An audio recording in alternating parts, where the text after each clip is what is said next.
Hello everyone, आज हम chapter number 1 start करने जा रहे हैं, that is crop production and management. Crop मतलब क्या होता है? फसल को किस तरीके से हम बना रहे हैं, दैट इज़ उसका प्रोडक्शन किस तरीके से हो रहा है, प्लस उसका मैनेजमेंट हम किस तरीके से कर रहे हैं, वो हम इस चैप्टर में पढ़ेंगे। ठीक है, तो सबसे पहले हम बात करते हैं। Paheli and Boojho went to their uncle's house during summer vacation. Their uncle is farmer. One day they saw some tools like khurpi, sickle, shovel, plow, etc. in the field. अब जैसे पहेली एंड भुजो भी गर्मियों की छुट्टी में अपने अंकल के वहाँ गए थे, जैसे आप लोग भी गए होंगे, तो उन्होंने अपने अंकल के वहाँ क्या देखा? उन्होंने देखा कि उनके अंकल फार्मर है और उन्होंने कुछ तरीके के टूल्स उनके फील्ड में रख रखे हैं। उन्होंने पूछा कि I want to know where and how we use these tools. ये वाले टूल्स कहाँ और किस प्रकार से यूज़ होते हैं। ठीक है, तो हम सब जानते हैं कि लिविंग ऑर्गेनिज्म को फूड की रिक्वायरमेंट रहती है फॉर देयर लिविंग। ऑब्वियसली उनको ज़िंदा रहने के लिए फूड की रिक्वायरमेंट है, और ये फूड जो है वो सिर्फ प्लांट ही बना पाते हैं। तो plant can make their own food. हमने लास्ट क्लास में पढ़ा था कि plants are autotrophic, they can make their own food by the help of photosynthesis. तो can we call how green plant synthesize their own food, है ना? तो हम ये बता सकते हैं कि प्लांट जो है वो अपना फूड कैसे बना रहे हैं, by the help of photosynthesis. लेकिन animal including human can not make their own food. हमने लास्ट क्लास के 7th क्लास के फर्स्ट चैप्टर में ही पढ़ा था कि एनिमल्स जो रहते हैं वो हेटेरोट्रॉफ्स रहते हैं, मतलब वो अपना फूड खुद नहीं प्रिपेयर कर पाते हैं। ठीक है, तो ये where do animal get their food from. अब हमारे पास एनिमल जो है वो फूड किससे लेते हैं? तो they are dependent on plant for their food needs. ठीक है, but first of all why do we all need food? Basically हमको जिंदा रहने के लिए, हमारी मेटाबॉलिज्म को कंटिन्यू करने के लिए हमको फूड की रिक्वायरमेंट रहती है। You already know that energy from the food is utilized by organism for carrying out various body functions such as digestion, respiration and excretion. और ये एनर्जी हमको कहाँ से मिलती है? प्लांट्स से और एनिमल्स से भी मिल सकती है, या फिर बोथ, क्योंकि हम हेटेरोट्रॉफिक जो रहते हैं ऑर्गेनिज्म वो हर्बीवोर्स भी हो सकते हैं, कार्निवोर्स भी हो सकते हैं और ओमनिवोर्स भी हो सकते हैं। हर्बीवोर्स मीन्स वो प्लांट के ऊपर फीड कर रहे हैं, एनिमल के ऊपर फीड करने वालों को बोलते हैं कार्निवोर्स, और बोथ जो है अगर वो प्लांट और एनिमल दोनों पे फीड कर रहे हैं तो उनको बोलेंगे ओमनिवोर्स। ठीक है, तो हमको एनर्जी के लिए फूड की रिक्वायरमेंट रहती है, और वो फूड कहाँ से मिलता है? हमको प्लांट, एनिमल या फिर दोनों से मिल सकता है। ठीक है, since we all need food, how can we produce food to large number of people in our country? Basically आप जानते हैं हमारी पॉपुलेशन जो है वो इंक्रीज होती जा रही है दिन ब दिन, तो हमको फूड की रिक्वायरमेंट भी जो है हमारी इंक्रीज होती जा रही है। तो food has to be produce on large scale. Yes, food को लार्ज स्केल पे बनाना पड़ेगा। In order to provide food for large population, regular production and proper management and distribution of the food is necessary.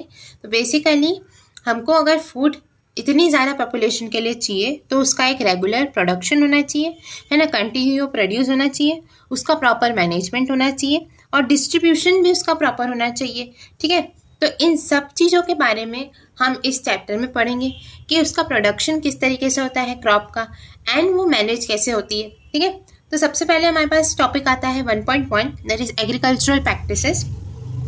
तो हम अगर बात करें agriculture practices कब से स्टार्ट हुई थी, तो 10,000 BCE, बिफोर क्राइस्ट जो है 10,000 ईयर्स बिफोर क्राइस्ट स्टार्ट हुई थी एग्रीकल्चर प्रैक्टिसेस। तो पीपल वर नोमैडिक। नोमैडिक का मतलब होता है जो एक प्लेस से दूसरे प्लेस मूव करते रहते हैं। ठीक है, तो मूव प्लेस टू प्लेस उसको नोमैडिक बोलते हैं। They were wandering in a groups from place to place in search of food and shelter. They ate raw vegetable and fruit and started hunting animal for food. तो जहाँ पर nomadic peoples, जो मतलब पुराने people थे, वो क्या करते थे? घूमते जो फिरते थे, वो एक प्लेस से दूसरे प्लेस घूमते थे in search of food and shelter। और उस टाइम पे वो क्या खाते थे? तो they ate raw fruit and vegetable, और वो स्टार्ट उन्होंने क्या कर दिया था, एनिमल हंटिंग को भी उस पीरियड पे स्टार्ट कर दिया था। Later they could cultivate land and produce rice, है ना। उन्होंने उसके बाद फिर क्या किया था, कल्टिवेशन स्टार्ट किया था, ठीक है। राइस को प्रोड्यूस करना स्टार्ट किया था, वीट को प्रोड्यूस करना स्टार्ट किया था, अदर क्रॉप को भी प्रोड्यूस करना स्टार्ट किया था। इसी से एग्रीकल्चर का बॉर्न हुआ, ठीक है। अब क्रॉप का मतलब क्या होता है, जब एक काइंड का क्रॉप, ठीक है, एक काइंड के प्लांट्स लार्ज स्केल पर कल्टीवेट किए जाते हैं, राइट, बनाए जाते हैं, उत्पन्न किए जाते हैं, उसको बोलते हैं क्रॉप, ठीक है। तो जैसे कि क्रॉप किस किस तरीके की हो सकती है, तो राइस क्रॉप हो सकती है ना, कि राइस के ही पूरे प्लांट हो खेत में, तो वो क्या हो जाएगी, राइस की खेती हो जाएगी, राइस की क्रॉप हो जाएगी, ठीक है। For example, crop of wheat means all the plants grown in the field are of wheat, ठीक है। और हर एक प्लांट जो हमारे फील्ड में उगा हुआ है वो किसका हो, व्हीट का, तो वो हमारे पास व्हीट की क्रॉप हो जाएगी, है ना। तो you already know that crops are different type like cereals, vegetables and fruits, है ना। तो हम बोलते हैं कि क्रॉप जो है वो तो डिफरेंट टाइप की हो सकती है। सीरियल मतलब जो भी हम दालें वगैरह खाते हैं, ठीक है। वेजिटेबल्स हो सकती हैं, वेजिटेबल की भी क्रॉप हो सकती है, राइट। स्पिनिच की क्रॉप हो सकती है, राइट, बथुआ वगैरह सबकी क्रॉप होती है। और फ्रूट्स की भी क्रॉप हो सकती हैं, जैसे कि आम की खेती हो गई, तो आम की खेती में क्या हो जाएंगे, डिफरेंट टाइप ऑफ, मतलब मैंगो जो है ग्रोइंग इन अ फील्ड, वो क्या आ जाएगी, मैंगो की क्रॉप हो जाएगी, ठीक है। These can be classified on basis of season in which they grow, है ना। तो हम ये इसको किस पे डिपेंड कर सकते हैं, सीजन के बेसिस पे। तो अब देखो यहाँ से हमारे पास मेन टॉपिक चालू होता है, ठीक है। तो हमारे पास क्या है, हम किस बेसिस पे क्लासीफाई करने जाएंगे आगे क्रॉप को, on the basis off season. तो इंडिया क्या है, एक वास्ट कंट्री है, वहाँ पे क्लाइमेटिक कंडीशन, हमारे वहाँ पे क्लाइमेटिक कंडीशन क्या आती है, टेम्परेचर, ह्यूमिडिटी, रेनफॉल, वो वेरी करती है एक रीजन से दूसरे रीजन। तो इसी कारण से, और जो हमारे पास क्रॉप का प्रोडक्शन रहता है ना, वो मेनली बेटा इन्हीं चीज़ों पे डिपेंड करता है, that is temperature, humidity and rainfall. तो अगर ये इंडिया में हर जगह वेरी कर रही है, तो हमारे पास एक रिच सोर्स आ जाता है क्रॉप का, ठीक है। Variety of crop grown in different part of the country, India के पास वेराइटी ऑफ क्रॉप्स है, इसीलिए क्यों, क्योंकि वहाँ पर humidity, temperature and rainfall very करता है, ठीक है। Despite this diversity, the broad cropping pattern can be identified these crop, है ना। दिस टाइप में हम दो टाइप में हम क्रॉप को क्लासीफाई कर सकते हैं on the basis off season, यही मैंने बोला था, on the basis classified on the basis off season in which they grow. तो उस बेसिस पे हम दो टाइप के क्रॉप बोल सकते हैं, that is kharif crop and rabi crop. तो बेसिकली खारिफ क्रॉप जो रहती है वो कब सो करती है, सोन मतलब उगाना मतलब जैसे कि हम सीड डालते हैं ना, तो सीड कब डाल रहे हैं खारिफ क्रॉप का, रेनी सीजन में, तो इसीलिए उसको क्या बोलते हैं, खारिफ। बेसिकली आपको एक ट्रिक बताऊं तो इसमें खारिफ में आर आ रहा है, ठीक है, और आर से रेनी सीजन आप ये ध्यान रख सकते हैं, ठीक है। तो खारिफ क्रॉप क्या है, जहाँ पर सीड कहाँ सोन हो रहे हैं, इन रेनी सीजन। तो रेनी सीजन इंडिया में कब आता है, तो जनरली फ्रॉम जून टू सितंबर। तो जून से सितंबर के महीने में जो भी हम क्रॉप को ग्रो कर रहे हैं वो कौन से जाएंगे, खारिफ क्रॉप। अब देखो इसके एग्जाम्पल बहुत इंपॉर्टेंट है, तो ये ध्यान रखना कि paddy, maize, soybean, groundnut, cotton, ठीक है, ये सारी क्या होती हैं, खारिफ क्रॉप होती हैं। ओके, तो हमने बोला क्या होगा, खारिफ क्या हो जाएगा, खारिफ क्रॉप जो है वो रेनी सीजन में ग्रो होती है, जून टू सितंबर के महीने में ग्रो हो रही है। और paddy, maize, soybean, groundnut, cotton are kharif crops. Paddy क्या हो जाएगा, राइस हो जाएगा, मेज क्या हो जाएगा हमारे पास, मक्का, सोयाबीन तो आप जानते हैं, ग्राउंडनट हमारे पास क्या हो जाएगा, मूंगफली, और कॉटन ये सारी चीज़ें जो होती हैं वो खारिफ क्रॉप के अंदर आती हैं, ठीक है। फिर राबी क्रॉप क्या होती है, तो rabi crops are those crops which grow in the winter season, ठीक है। विंटर सीजन में जो ग्रो हो रही है उनको क्या बोलेंगे, राबी क्रॉप्स बोलेंगे, ठीक है। विंटर सीजन कहाँ है इंडिया में, कब से कब तक होता है, अक्टूबर से तो ये स्टार्ट हो रहा है एंड मार्च पे ये एंड हो जाएगा, ठीक है, are known as rabi crops, ठीक है। अब एग्जाम्पल क्या है राबी क्रॉप्स के, वो भी ध्यान रखेंगे। तो wheat, gram, P, mustard and line seeds, ये 5 एग्जाम्पल देखिए, इसमें से 3 एग्जाम्पल तो आप दोनों के याद रख सकते हैं, बिकॉज इसमें kharif crop and rabi crop के एग्जाम्पल्स आपको पूछे जाते हैं स्कूल्स वगैरह में। तो यहीं पे ध्यान रखना कि राबी क्रॉप क्या होता है, wheat, gram, P, mustard and line seeds होते हैं। वीट आप जानते हैं गेहूँ, ग्राम जो चने होते हैं उसको बोलते हैं, पी जो रहता है हमारे पास मटर, मस्टर्ड जो है राई वगैरह, ठीक है। Linseeds are also rabi crops, ठीक है। अब इनके अलावा pulses and vegetables are grown during summer at many places, ठीक है। तो ये तो हो ही रहे, तो क्योंकि हमने यहाँ पे रेनी सीजन की बात करी या विंटर सीजन की बात करी, तो अब यहाँ पे मैं बात कर रही हूँ पल्सेस एंड वेजिटेबल, वो summer vacation. Now basic practices of crop production. तो why paddy can not be grown in the winter season. अब पैडी को जो है हमने यहाँ पे देखो, paddy require lot of water, therefore it grow only in the rainy season, ठीक है। तो पैडी कौन सा है, खरीफ क्रॉप है। खरीफ क्रॉप कब होता है, रेनी सीजन में हम सो करते हैं उसको, ठीक है। तो इसीलिए हमारे पास पैडी जो है वो विंटर में नहीं हो सकता, बिकॉज उसको बहुत सारा वाटर रिक्वायर्ड रहता है, ठीक है। पैडी मतलब क्या होता है, राइस का। अगर आपने राइस की खेती देखी हो तो वो पूरे पानी में, उसको पूरे में पानी भरा रहता है खेत में, और फिर उसके सीडलिंग्स को जो है वो सो करते हैं, ठीक है। आपने नहीं देखा हो तो आप गूगल करके देखना कि पैडी की फील्ड किस तरीके से दिखती है, ठीक है। Now, cultivation of crop involves several activities undertaken by farmer over different period of time, है ना। हर देखो फार्मर को बहुत सारी एक्टिविटी करनी पड़ती। Cultivation agriculture is not a very easy task, ठीक है। उसमें बहुत सारी चीज़ें इन्वॉल्व रहती है। तो you may find that these activities are similar to those carried out by gardener और even by you when you grow ornamental plant in your house, ठीक है। तो आपने कभी कोई प्लांट उगाया हो या आपने देखा हो कि माली किस तरीके से प्लांट उगाते, वैसे ही सिमिलर प्रैक्टिसेस जो है वो कल्टीवेशन में भी इन्वॉल्व रहती हैं, ठीक है। लेकिन cultivation is very expensive process, ठीक है। वहाँ पर बहुत सारा एक्सपेंस भी लगता है, एंड वो फूड जो जनरेट होता है उसका इतना ज़्यादा पैसा भी नहीं मिलता है, ठीक है। तो अब बात करें ये एक्टिविटीज़ और टास्क क्या हैं, तो these activities and task are referred as agricultural practices which are listed below, ठीक है। तो ये देखो हमारे पास ये जो सारी चीज़ें हैं ना, ये एग्रीकल्चरल प्रैक्टिसेस में आती हैं।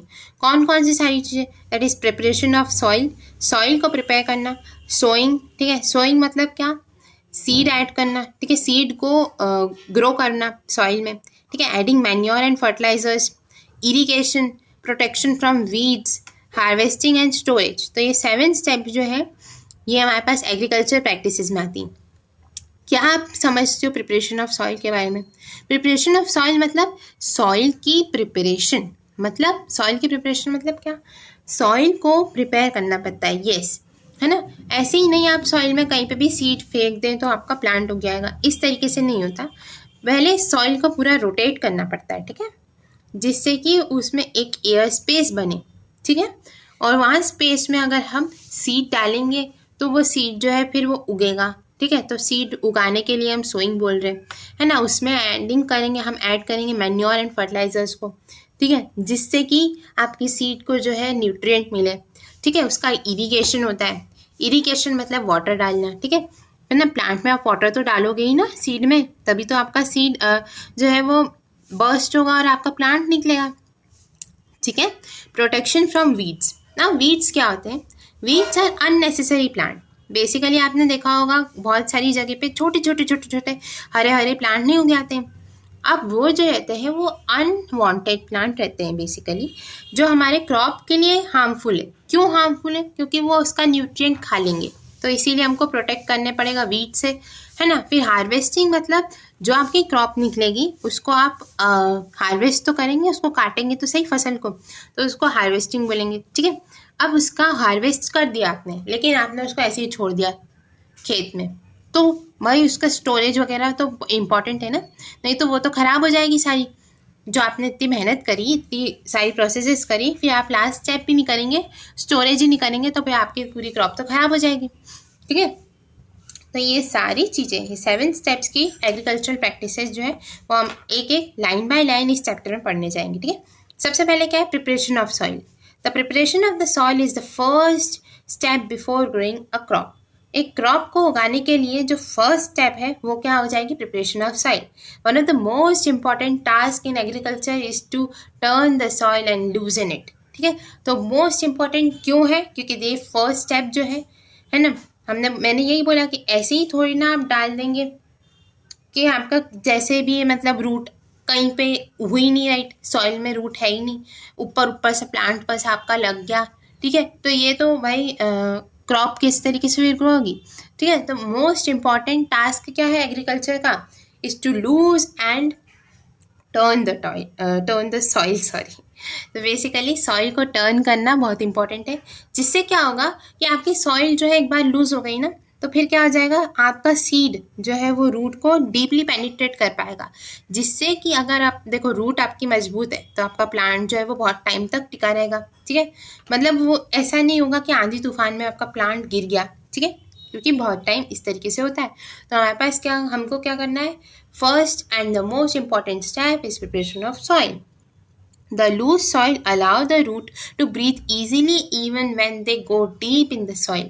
ठीक है, तो अगर वो डीप भी चले जाएगा और लूज सॉइल है तो फिर वो प्रॉपर रूट को ऑक्सीजन भी मिलती रहेगी। ठीक है, तो वो डाई भी नहीं करेगी। ठीक है, तो इसीलिए एयर का कॉन्टैक्ट भी उसका बना रहेगा। ठीक है, Why does the loosening of soil allows the root to breathe easily? Basically, easily breathe किस तरीके से कर पाएगी, हमको ये जानना है। The loosened soil help in growth of earthworm and microbes present in the soil. Basically, loosened soil में क्या होगा, आपके पास जो earthworm, आप रोटेशन करेंगे ना, तो आपका earthworm जो है उसको बोलते हैं फार्मर्स फ्रेंड। ठीक है, तो वो जो है आपकी सॉइल को बहुत ज़्यादा हेल्प करता है ना। These organism are friend of farmer since they further turn and loosen the soil and add humus to it.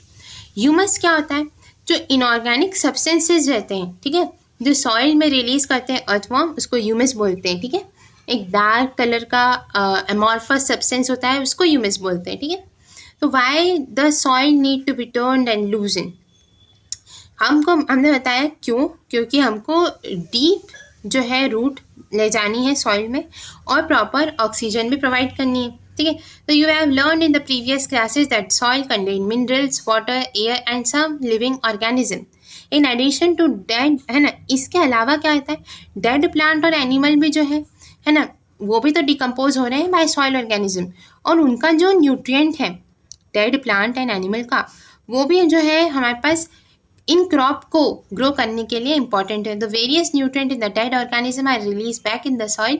These nutrients are again absorbed by the plant, है ना। अब ये एब्जॉर्ब कर लेंगे प्लांट इनको भी। तो इन सारी चीज़ों के लिए लूजनिंग ऑफ सॉइल इंपॉर्टेंट है। Since only a few centimeters of the top layer of soil are supported plant growth, turning and loosening of the soil bring the nutrient-rich soil on the top so that the plant can use these nutrients. Basically आप देखते हैं जब भी खेती करी जाती है ना, तो वो ऊपर वाली जो सॉइल रहती है ना, उसमें न्यूट्रिएंट खत्म हो जाता है, क्योंकि आपने एक फसल तो निकाल लिया, अब जो है उसका रोटेट करना है। रोटेट करने के बाद जो डीप ऑफ द सॉइल है ना, वो ऊपर आ जाएगी और ये वाली जो सॉइल है वो अंदर चली जाएगी। ठीक है, ऊपर वाली, टॉप वाली। तो इससे क्या होता है, ये रोटेशन की वजह से न्यूट्रिएंट्स जो रहते हैं ना, वो प्रॉपर स्टिमुलेट हो पाते हैं। ठीक है, दस turning and loosening of soil is very important for the cultivation of crop. ठीक है, a process of loosening or turning of the soil is called as tilling या plowing. ठीक है, तो टिलिंग और प्लोइंग क्या होता है, प्लोइंग आप जानते हो हल चलाना, है ना, हल से जोता जाता है। बेसिकली रोटेशन ऑफ क्रॉप के लिए जो इम्पोर्टेंट है वो क्या है, टिलिंग या प्लोइंग के process. This is done by plough. Plough जो रहता है, देखो प्लो को मैं आपका डायग्राम पहले दिखाई देती हूँ। तो this is plough, this is a plough. ठीक है, और ये जो प्लो है वो इम्पॉर्टेंट है फॉर लूजनिंग एंड टर्निंग। तो plough are made up of wood और आयरन, है ना। पहले के ज़माने में जो प्लो था वो तो वुड से बना रहता था, आजकल जो है वो आयरन पे शिफ्ट हो गए। ठीक है, तो आयरन की प्लोज बनती हैं। if the soil is very dry it may need to be watering before plowing. Basically बिल्कुल ही आप बंजर ज़मीन पे चले जाओ वहाँ प्लो चलाओगे तो it will be very difficult obviously, ठीक है. तो इसीलिए हम पहले उसको क्या करेंगे, वाटरिंग करेंगे फिर प्लोइंग करेंगे. The प्लोड field may have big clumps of soil जिसको बोलते हैं क्रम्स, ठीक है. मोटे मोटे सॉइल के लाइक आपने देखे होंगे बहुत बड़े बड़े क्लम बन जाते हैं, ठीक है, उसको क्या बोलते हैं, सॉइल क्रम, ठीक है. अब इनको ब्रेक करना भी इंपॉर्टेंट है जिससे कि प्रॉपर लेवलिंग हो, है ना. आप एक लेवल्ड क्रॉप पे ही, लेवल्ड फील्ड पे ही तो क्रॉप उगाएंगे, ठीक है. Levelling of the crop is beneficial for sowing as well as irrigation. The levelled soil is done by the help of leveller, है ना. Sometimes manure is added to the soil before tilling, है ना. Ploughing के पहले ही जो है manure add कर दिया जाता है जिससे कि टिलिंग जब होए, लाइक प्लोइंग जब होए तो सारे क्रॉप में आपका मैन्योर जो है वो प्रॉपर मिक्स हो जाए. This help in proper mixing of manure with the soil. The soil is moistured before sowing, ठीक है. तो सोइंग के बिफोर उसको क्या कर देंगे, मॉइस्ट कर देंगे, ठीक है, पानी डाल देंगे उस पर. एग्रीकल्चरल इम्प्लीमेंट्स क्या है एग्रीकल्चरल के, ठीक है. Before sowing the seed necessary to break soil crumbs to get better yield. हमने बोला बहुत मोटे मोटे जो चंक हैं उनको तोड़ देंगे, है ना, with the help of leveler उनको तोड़ देंगे. This is done by the help of various tools. The main tool used in this purpose वो कौन से है, प्लो, hoe and cultivars, ठीक है, या फिर कल्टीवेटर्स, ठीक है. कल्टीवेटर को कल्टीवार्स भी बोलते हैं, ठीक है. अब ये क्या हो गया, एग्रीकल्चरल इम्प्लीमेंट्स हो गए. तो देखो ये जो है, ये स्ट्रक्चर जो इस तरीके से दिख रहा है ना, ये क्या है, आपका एक प्लो है. प्लो क्या होता है, एक ट्राइंगुलर, ये प्लो शाफ्ट, प्लो शेयर क्या है, तो देखो यहाँ पे आ जाओ, यहाँ पूरा पढ़ते हैं, ठीक है. प्लो के बारे में बात करें तो दिस इज डन, है ना, this is being used since ancient time. पुराने टाइम से इसको यूज़ किया जा रहा है for tilling of the soil, adding fertilisers to the soil, removing the weeds and turning the soils. 4 चीज़ें ध्यान रखो. टिलिंग मतलब मिट्टी जोतना, ठीक है. Second, adding the fertilisers to the soil. मैंने यही पढ़ा, हमने पहले टिलिंग के पहले ही हम क्या डाल देते हैं, मैन्योर और फर्टिलाइजर डाल देते हैं जिससे उसकी इवन मिक्सिंग हो जाए. तो प्लो किसमें मदद कर रहा है, फर्टिलाइजर में भी ऐड करने में मदद कर रहा है. रिमूविंग द वीड, जो अनवांटेड प्लांट है ना वो खुद ही रोटेट अगर हम कर रहे हैं सॉइल को तो उनकी जो रूट है वो तो सुपरफिशियल रहती हैं और उनकी जो है वो निकल जाएंगी, तो इसलिए रिमूव भी हो जाएंगे वीड्स. और टर्निंग ऑफ द सॉइल तो is the main purpose of the plough, ठीक. This is the made of wood and it is drawn by a pair of the bulls, है ना. बुल्स को जो है बुल्स के पेयर जो है उनके बीच में जो है ये प्लो को हम रख देते हैं और जैसे जैसे बुल आगे बढ़ते जाता है तो ये प्लो जो है वो क्या करता जाता है, टिलिंग करते जाता है, ठीक है. बुल को भी यूज़ कर सकते हैं, अदर एनिमल जैसे हॉर्सेस एंड कैमल्स उनको भी यूज़ किया जा सकता है. इट कंटेन अ स्ट्रॉन्ग, ये देखो मैंने ये बना रखा है ना, ये स्ट्रॉन्ग ट्रायंगुलर आयरन स्ट्रिप है ना. ट्रायंगुलर आयरन स्ट्रिप को क्या बोल रहे हैं, प्लो शेयर बोल रहे हैं. The main part of the plough, ये जो अब इसके पीछे वाला पार्ट है ना, ये मेन पार्ट है ना. Long log of wood is called as plough shaft. तो भाई plough share and plough shaft को मिला के हमारे पास क्या बन रहा है, प्लो बन रहा है. शाफ्ट मतलब देखो कोई सी भी लंबी है ना चीज जो है ना उसको शाफ्ट बोला जाता है. तो प्लो शाफ्ट को ध्यान रखना है उस तरीके से. और प्लो शेयर क्या है, ट्रायंगुलर आयरन स्ट्रिप है, ठीक है, एक मोटी ट्रायंगुलर आयरन स्ट्रिप, ठीक है. There is a handle at one end of the shaft. ये एंड एक शाफ्ट पे तो देखो एक, ये देखो शाफ्ट मैंने क्या बोला, एक लॉन्ग सा आपके पास क्या हो गया, लॉन्ग वुडन लॉग हो गया. अब उसके एक एंड में तो हमने प्लो शेयर लगा दिया और एक एंड हमारे पास हैंडल के लिए. तो there is one handle at the end of the shaft and the other handle is attached to the beam which is placed in the bulls neck, है ना. तो इसका जो एक एंड है प्लो शाफ्ट का वो तो हमारे पास प्लो में लगा हुआ है और दूसरा एंड जो है वो बुल की नेक से अटैच हो जाएगा with the help of beam. ये जो है ये स्ट्रक्चर, ये पूरे स्ट्रक्चर को क्या बोल रहे हैं, बीम, ठीक है. Now there is a handle and one beam बोल दिया. One pair of the bull and a man can easily operate the plough, है ना. तो the indigenous wooden plough is increasing, है ना, increasingly being replaced by iron plough nowadays. Basically indigenous मतलब पुराने जो वुडन प्लो थे उनको आज रिप्लेस कर दिया गया है by the help of iron ploughs nowadays. Next हो क्या होते हैं, तो हो जो है होप ये क्या है, एग्रीकल्चरल इम्प्लीमेंट है। तो ये क्या है, एक सिंपल टूल है which is use for removing weeds and loosening of the soil. Basically इसका भी काम देखो प्लो जैसा नहीं है, हो का भी काम, removing of weeds and loosening of the soils. It is a long rod of wood or iron, a strong board and a bent plate. Or the iron is fixed at the one of its end and work like a blade. Basically ये देखो bend plate दिखा रखी है, ये एक handle है, ये beam है ना, ये रॉड है, ये हैंडल है और ये ग्रिप है। तो यहाँ पर क्या हो गया, वर्क्स लाइक अ ब्लेड। ठीक है, बेंड प्लेट क्या है, एक वर्क किस तरीके से कर रही है, ब्लेड की तरह काम कर रही है ना। ये क्या इससे पुल करेंगे, बाय हेल्प ऑफ एनिमल। तो ये हमारे पास हो गया। ठीक है, अब कल्टीवेटर्स। कल्टीवेटर क्या होता है, nowadays ploughing is done bye tractor driven cultivator, है ना। प्लोइंग किस तरीके से कर रहे हैं, by the help of the cultivator. Cultivator देखो किससे लगा रखा है, ये देखो कल्टीवेटर ये है, और ये किसकी मदद से हो रहा है, ट्रैक्टर की मदद से। तो ये क्या काम, ये बहुत यूजफुल हो गया। क्यों, the use of the cultivator save labour and time.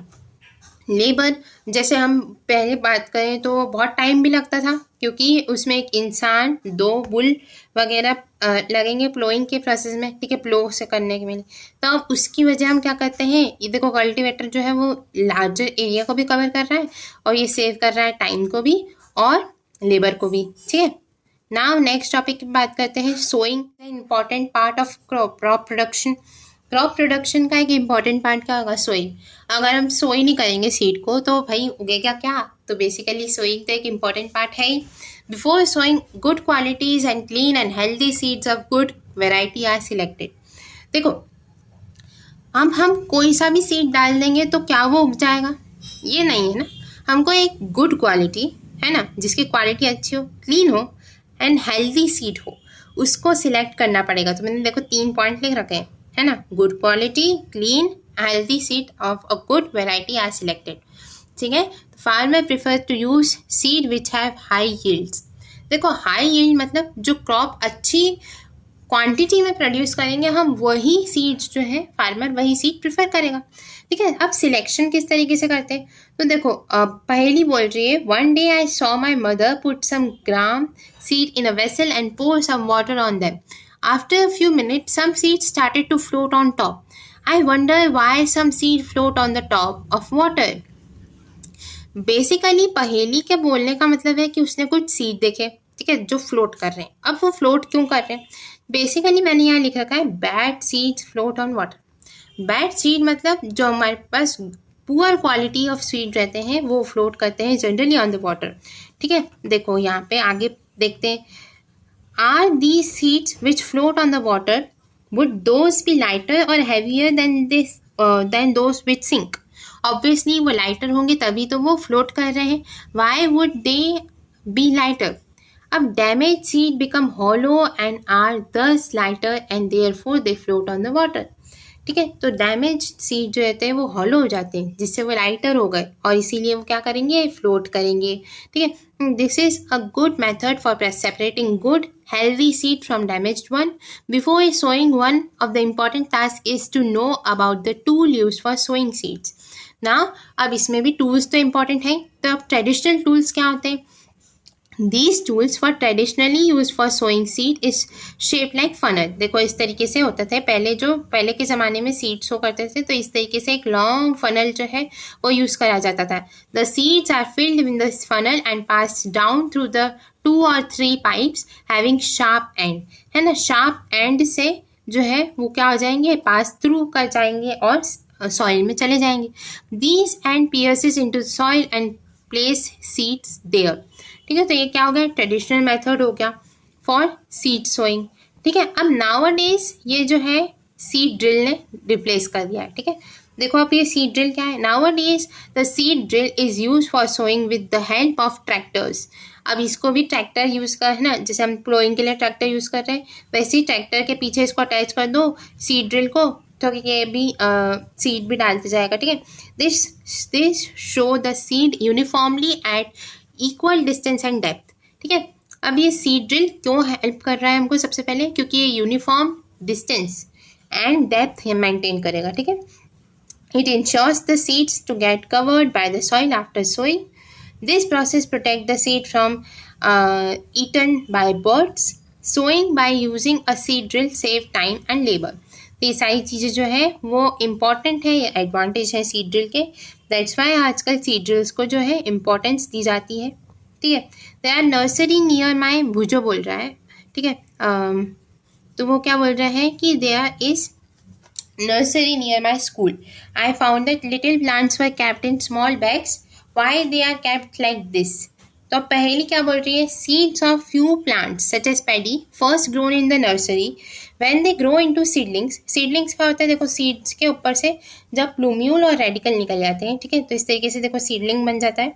Plumule radical को छोड़ दो, लाइक थोड़ा सा ऊपर प्लांट ग्रो हो जाएगा और उसमें से रूट निकल जाएगी ना, तो इसको सीडलिंग बोला जाएगा। ठीक है, they are transplanted into the field manually. Some forest plant and flowering plant are also grown in their nursery. ठीक है, now appropriate distance between the seed is necessary to avoid overcrowding, है ना। Over crowding को avoid करने के लिए जो appropriate distance maintain करनी रहती है। This allow the plant to get sufficient sunlight, nutrient and water from the soil. At the time, a few plant may have been removed to prevent overcrowding.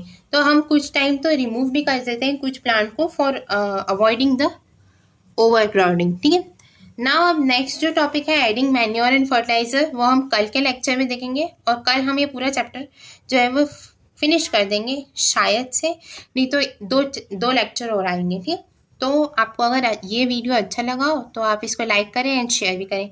Thank you.